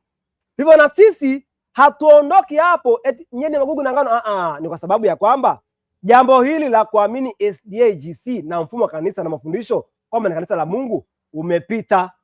Tumeona tuchukue ukweli twende pembeni tukautunze, maana viongozi sio waaminifu. Anasema nabii, anasema hatuwezi sasa kwenda kando ya msingi ambao Mungu ameuanzisha. Hii 1905, miaka 4 mbele. Angalia hii miaka, nimepangilia nukuu kwa miaka. Nabii baadaye anasema hatuwezi sasa kwenda katika kando ya msingi ambao Mungu ameuanzisha. Hatuwezi sasa kuingia katika muundo mwingine wa utawala. Asema kwani hii itamaanisha uasi kutoka kwenye ukweli. Wakati huo GC si sauti ya Mungu. Kigezo kikuu cha kumbakiza mtu kutanikoni ni ukweli na haki. Sikiliza hii nukuu rafiki yangu. Si kwenye kanisa, maana kanisa likiasi wanaondoka ndio kanisa. Hapa nimesema kigezo kikuu cha kumbakiza mtu si kanisani, kutanikoni, maana kanisa ni watu waaminifu. Kwa kigezo cha waaminifu kubaki kanisani, akubaki kwenye kutaniko ni kipi? Yaani kigezo cha kanisa kubaki kutanikoni, kigezo cha kanisa kubaki kwenye majengo ni kipi? Ukweli na haki. Anasema nabii, baada ya muda mrefu wa mapambano makali, waaminifu wachache waliamua kuvunja umoja wote na kanisa asi. kama linaendelea kukataa kujiondoa lenyewe kutoka kwenye uongo, kusema uongo na ibada ya sanamu. Waliona kwamba utengano ulikuwa lazima ufanyike kama wangetaka kulitii neno la Mungu. Haleluya, watu wa Mungu. Waliona kwamba utengano ulikuwa lazima ufanyike kama wangetaka kulitii neno la Mungu. Kwa hiyo kwa uwepo wao kwenye hilo kanisa liloasi, wasiweza kumtii Mungu. Hicho ndicho kinachotuondoa sisi, kwamba ili tumtii Mungu lazima tusiwe tu hapo. Hicho ndio ambacho kinatuondoa. Hata leo ukimleta mtu abatizwe, anabatizwaje pale? Kuna mtu mmoja hivi, ni rafiki yangu, nikasahau, nilimuuliza, yeye yupo kwenye kanisa hili la association, anasema utatu ni upagani. Tuko mmoja, nikamwambia unahubiria watu wanabatizwa hapo association ambako kuna utatu? Akasema ndio. Nikamwambia wewe ukifutwa utabatizwa hapo? Akasema nikifutwa sitabatizwa. Lakini unawaambia watu waingie. Sasa nikamwambia unawaingiza watu wapi ambao wewe huwezi kuingia? Si umenielewa? Na nilipozungumza naye hivi alifyata mkia kabisa, hakunioje tena mpaka leo. Na alikosa lake waziwazi. Nikamwambia kabisa, kama ambapo unapaita kanisa uliingia bahati mbaya. Si unanielewa? Yaani kuna kanisa ambalo mtu aliingia wakati hajui, lakini wakati huo anajua hawezi kuingia. Ni kanisani hapo. Sasa hapo na mimi ninamuuliza, mbona akifutwa hata rudi? Yeye ni gugu ungano. Kwa kuna watu ambao wameingia SDA bahati mbaya, ila wakifutwa hawarudi. Hapo sio kanisani. Kama uliingia bahati mbaya kimakosa, ukoe kuingia, njoo kanisani, ubatizo wa kweli uwe kati ya uaminifu. Na hicho kitu sikutaka kusahau, ili kuweza kuwakumbusha marafiki kwamba nini maana ya kuingia na kutoka. Anasema hawakuthubutu kuvumilia makosa ya kufisha kwa roho zao wenyewe na kuweka mfano ambao ungehatarisha imani ya watoto wao na wajukuu wao ili kupata amani na umoja. Zingatia, ili kupata amani na umoja, walikuwa tayari kukubali kufanya mapatano yoyote kwa unyofu wa Mungu, lakini waliona kwamba hata amani ni ya thamani ndogo mno kununuliwa kwa kutoa mhanga kanuni, yani ule ukweli ulionao, zile principles. Anasema kama umoja ungeweza kupatikana tu kwa kuhatarisha ukweli na haki, narudia, kama umoja ungeweza kupatikana tu kwa kuhatarisha ukweli na haki, hebu kuwepo utengano hata kwa vita. Hichi ndicho ambacho kimetuondoa sisi. Wachungaji waongo, ukiwaambia Mungu wewe nafsi ngapi? Nafsi 3. Waongo kabisa. Na Biblia inasema nimeagizwa kuwaambia watu wetu unganeni, lakini hatupaswi kuungana na wale wanaoiacha imani. Full stop. Kwa kuweka usikivu wetu kwa roho zidanganyazo na mafundisho ya mashetani, tukiwa na mioyo mizuri na yenye fadhili na ya kweli, tunapaswa kwenda kutangaza ujumbe bila kuwasikiliza wale wanaoongoza njia kutoka katika ukweli. Leo tunatangaza ujumbe bila kuwasikiliza wale waongo walioongoza kutoka kwenye ukweli. Hicho ambacho tunaangalia Yuda 1:3. Wapenzi, nilipokuwa nikifanya bidii sana kuandikia habari ya wokovu ambao ni wetu sisi sote, naliona imenilazimu kuwaandikia ili niwaonye kwamba mwishindanie imani waliokabidhiwa watakatifu mara ngapi? Mara moja tu. Leo watu hawaishindanii, wameiacha. Alafu wanakuuliza, mbona wewe unatoka? Naishindania imani. Wagalatia 1:6-8-9 nasema, na sababu ya kuwa namwacha upesi hivi yeye aliyewaita katika neema ya Kristo na kugeukia injili ya namna nyingine. Aya 8, lakini ijapokuwa sisi au malaika wa mbinguni atawahubiri ninyi injili yoyote isipokuwa hiyo tuliyowahubiri, na alaaniwe. Haleluya, watu wa Mungu. Tumekataa kulaaniwa, ndio maana tumeondoka. Anasema kama tulivyotangulia kusema, na sasa nasema tena, mtu awaye yote akiwahubiri ninyi injili yoyote isipokuwa hiyo mlioipokea, na alaaniwe. Tumekimbia laana. Hatuwezi kuhubiri injili nyingine tulete watu kwa kanisa ambalo laitwa la Kristo. Hapana. Kanisa la Kristo lina jina moja, injili ya kweli. Basi usafi wa imani, kwisha, ndio kanisa hilo. Yesu akija kuchukua watu wake, haendi BRELA, haendi serikalini kuuliza, hivi kanisa langu Tanzania lilisajiliwa kwa jina gani ili niwachukue watu wa kanisa hilo. Yesu akija anaangalia wenye imani, ndo malaika wanawaita Waadventista wa Sabato. Lakini wale wenye jina, kuna Mungu wao ambaye akija ataenda BRELA, ataambia serikali, hivi wa Sabato mlihitaje? alafu huyo Mungu wenu atapata majibu ya serikalini, atawachukua kwa peleka ambako amewaandalia. Lakini sisi waaminifu wa Bwana tunajua ukweli ni nini. Wafalme wa Pili 17:34 inasema, hata siku hii ya leo tunafanya sawasawa na kawaida za kwanza, hufanya sawasawa na kawaida za kwanza, wala hawamwogopi Bwana, wala hawazifuati sheria zao. Anasema wala hukumu zao, wala ile torati, wala ile amri ya Bwana aliyowaamuru wana wa Yakobo, ambaye alimpa jina la Israeli. Kumbe Mungu alimpatia Yakobo jina Israeli, na wanaye ni wana wa Israeli, taifa teule. Mungu alitoa jina, hakutoa jina Israeli. Sasa wewe leo hii ni Mwisraeli au sio Mwisraeli? Mbona ulitoka? Wewe ni magugu au ngano? Nenda Yerusalemu pale umngoje Yesu wako aje. Maana Waisraeli wanangoja Yesu wao aje. Yeremia 31 aya 35 mpaka hadi 36 nasema hivi, Bwana asema hivi, awapae watu jua ili kuwa nuru wakati wa mchana, na amri za mwezi na nyota ili kuwa nuru wakati wa usiku, aichafuae bahari hata mawimbi yake yakavuma. Bwana wa majeshi ndilo jina lake. 36 amri hizi zikiondoka zisiwe mbele yangu, asema Bwana, ndipo wazao wa Israeli nao wataacha kuwa taifa mbele yangu milele. Sana kuuliza, wewe ni mwadventista msabato, na hapa tunaambiwa ya kwamba amri hizi, kwani jua alimuliki, mwezi na nyota zimesha sheria ya Mungu, mawimbi baharini hatuyaoni, tunayaona, sheria bado zipo. Na Mungu anasema mkiona hizo amri bado zipo, zinatiwa na hivyo viumbe vya Mungu, anasema ndipo wazao wa Israeli nao kama mkiona hazipo, ndipo wazao wa Israeli nao wataacha kuwa taifa mbele za nani? Za Mungu milele. Sasa kama leo hizi amri zipo na wewe hauko Israeli, huko hapa, tutakuuliza umeondoka, wewe ni magugu au ngano? Kwa nini tuliondoka? Sababu inakuja hii hapa, tutaona mbele kidogo. Wagalatia 3:26 hadi 29 iko hapa, na sababu iko mbele, nisikize vizuri.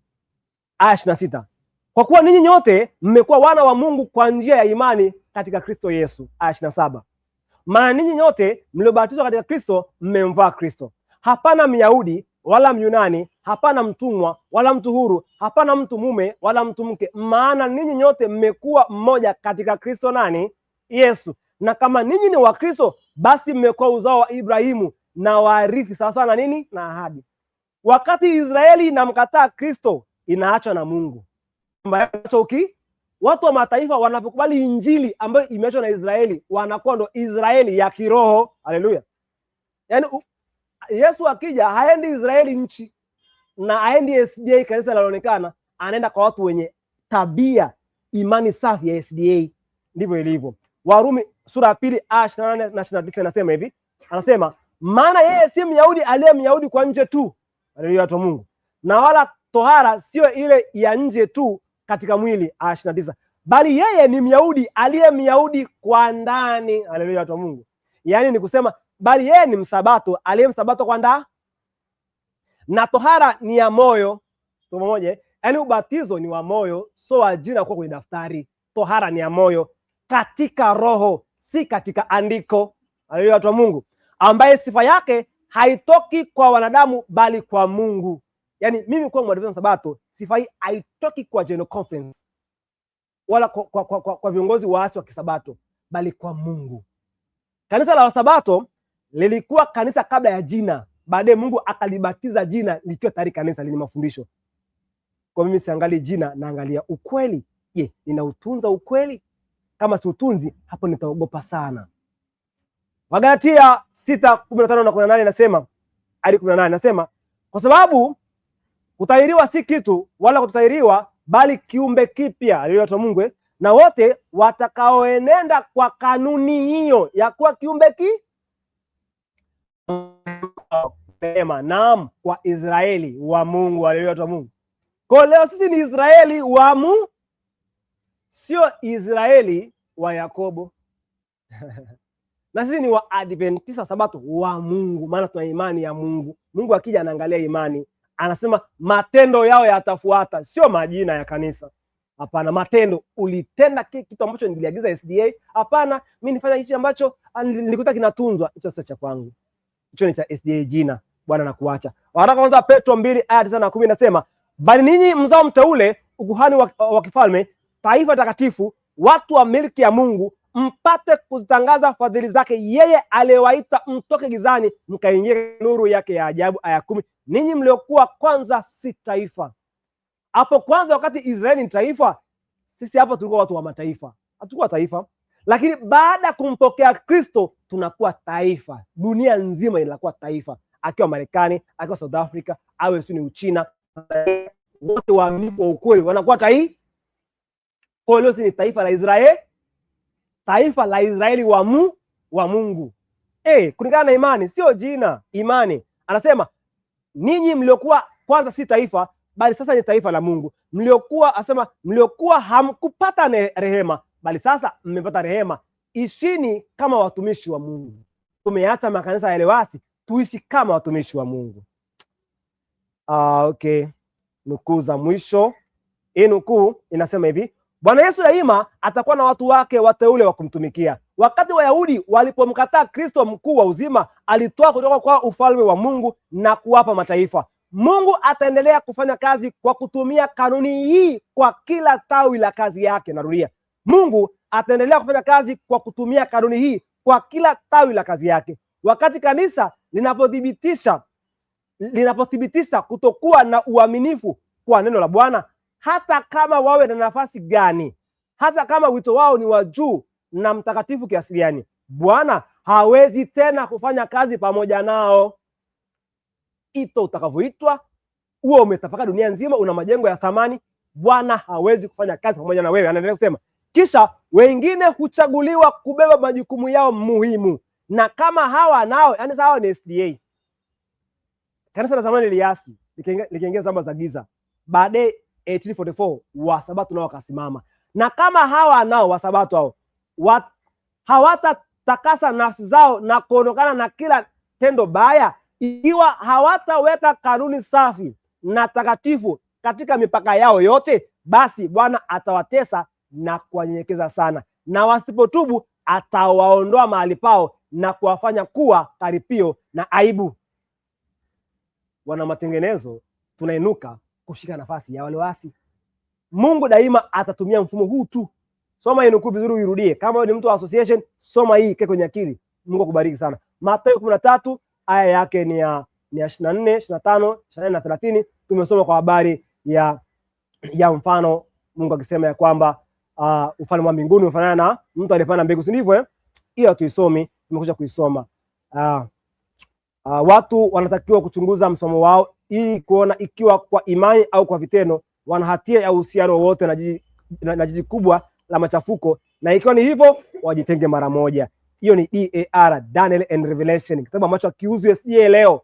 Wachungaji wanafiki waongo wamekiondoa kwenye mfumo kitabu hichi. Kitafute. Kinasema kanisa ambalo limeunganishwa na ulimwengu katika urafiki ni kahaba. Hatari sana. Hii nukuu ndio tumeiangalia leo. Dini yetu itabadilishwa. Mwenyezi Mungu azidi kutukuzwa sana. Kanuni za ukweli ambazo Mungu kwa hekima yake amelipa kanisa la masalio zitaachwa. Yaani kule ambako ni kanisa ambalo lina magugu na ngano, linatuza hii kitabu ndio fundamental principle hii hapa. Dini yetu itabadilishwa. Kanuni za msingi, fundamental principle, ambazo zimeshikilia kazi kwa miaka 50 iliyopita zitahesabiwa kuwa ni makosa. Mahali panahesabu hizi fundamental principle ni makosa, hapo ni nje ya kanisa. Toka mapema kabisa, mchana. Tunaona kuna ulimwengu, tumeweka X ulimwengu, na tiki tumeweka kanisa la Mungu.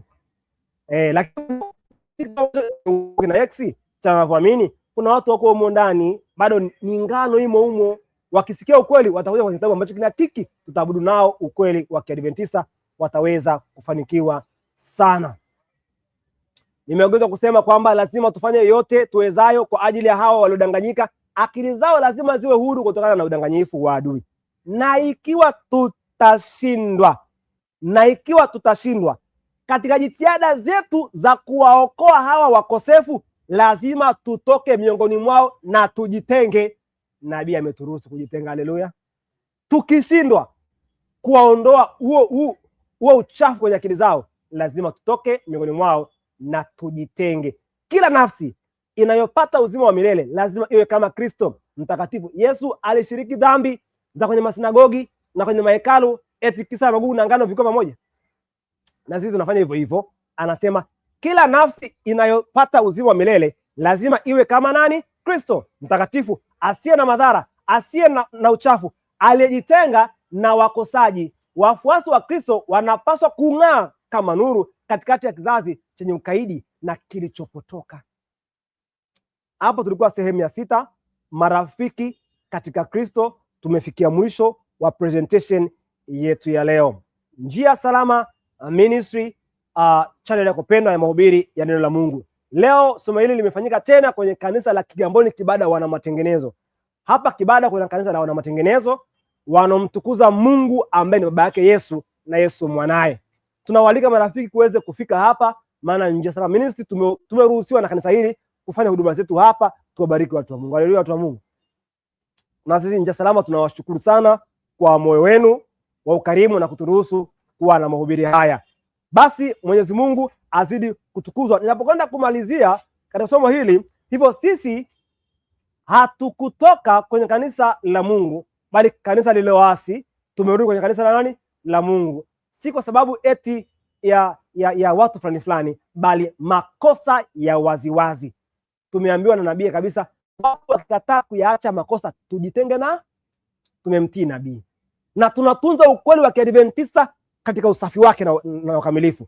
Karibu kuweza kujumuika pamoja nasi rafiki katika Kristo. Mpo nami Emmanuel Liaru. Sehemu ya 6, fuatilia sehemu zilizopita, sehemu zijazo na zilizopita. Somo la leo ni acha magugu na ngano vikue pamoja.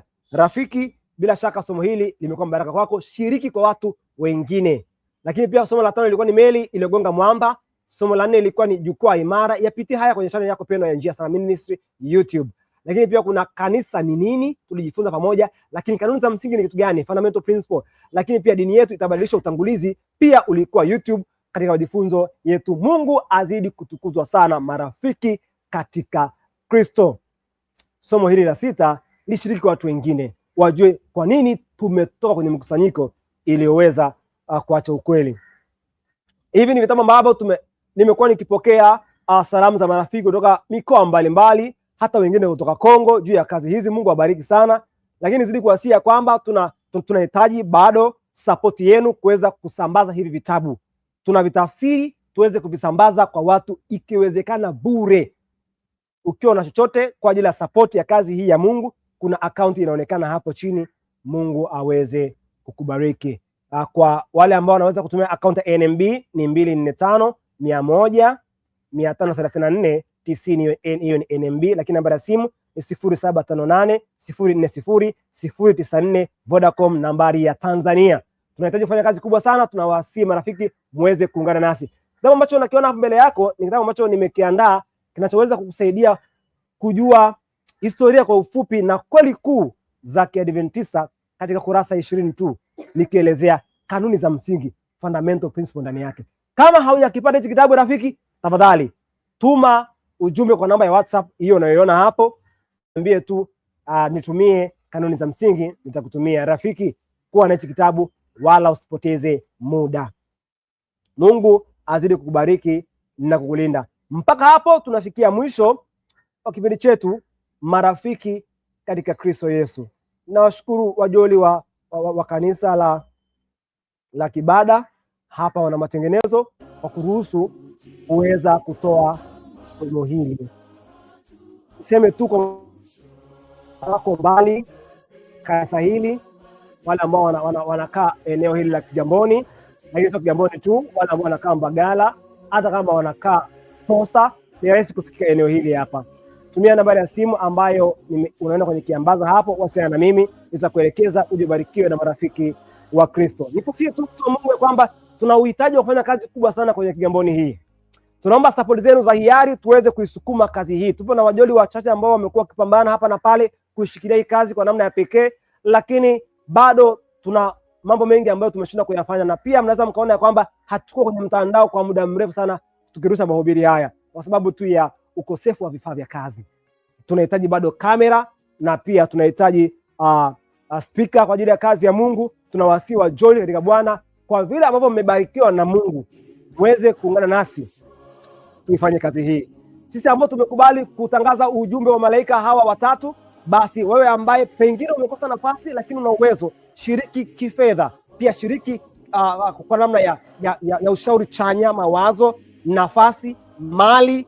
Huenda hata kama eneo zuri kwa ajili ya kanisa Kigamboni hii, wasiliana na sisi tuweze kuweka makanisa mengi ambayo yataweza kuwafikia watoto wa Yesu ambao wako tayari kwa ajili ya kwenda mbinguni. Nikusihi kwa jina la Yesu uweze kufanya hivyo mapema sana, usikawie, maana kesho hatuifahamu sote. Kanisa la Kigamboni Kibada wanamtengenezo. Mungu azidi kubariki leo tu. Mungu, kuna mtu ambaye kapata swali kati ya wajua ambao mpo hapa? Mbarikiwa sana. Basi somo hili tulishiriki kwa marafiki wengine, wale wanaotuuliza hivi, wanaotuuliza swali hili hapa ya kwamba ikiwa Yesu alisema acha magugu na ngano viko pamoja, nyie mmetoka ni magugu au ni ngano? Tumetoka kwa sababu tumeepuka kujinajisi na mafundisho ya uongo, lakini tunawaombea marafiki. Haleluya, watu wa Mungu. Basi kufikia hapo tumefikia mwisho. Ni wasi tupige magoti tumshukuru Mungu kwa somo hili.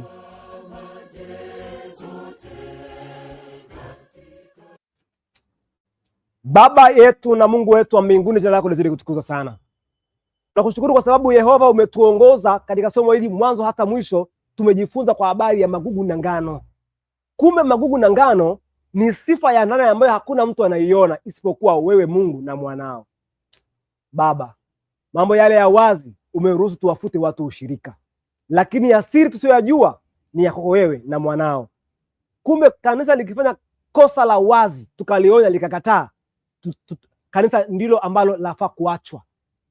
Wasaidie watoto wako ambao wameshikwa na makanisa haya, wameshikwa na gundi za mitindo fulani hivi ya anasa kwenye makanisa hayo, wameshikwa na ndugu na jamaa wengi ambao wako huko, lakini hakuna Yesu.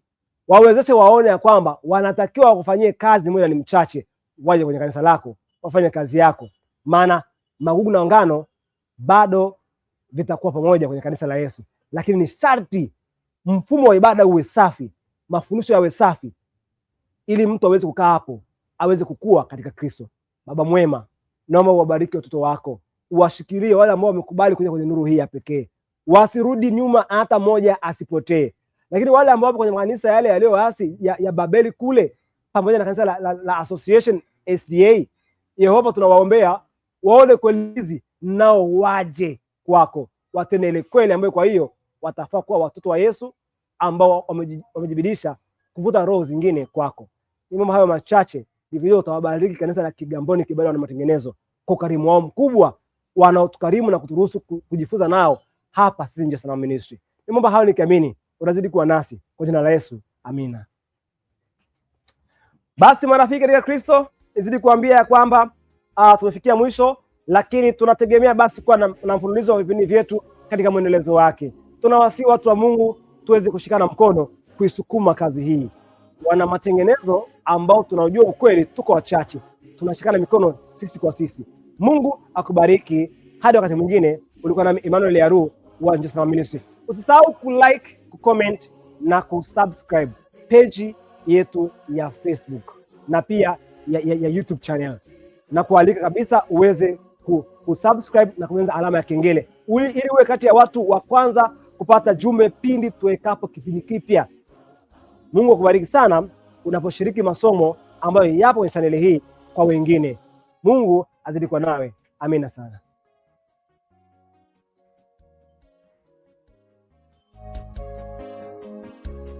Wametangulia wafu kupigwa kitambo, ndiko wahai watapokea neno la mwisho vitabuni mwa Mungu. Tutasimamaje sote katika siku kuu ile? Dhambi zetu zitafutika ama zitatuangusha?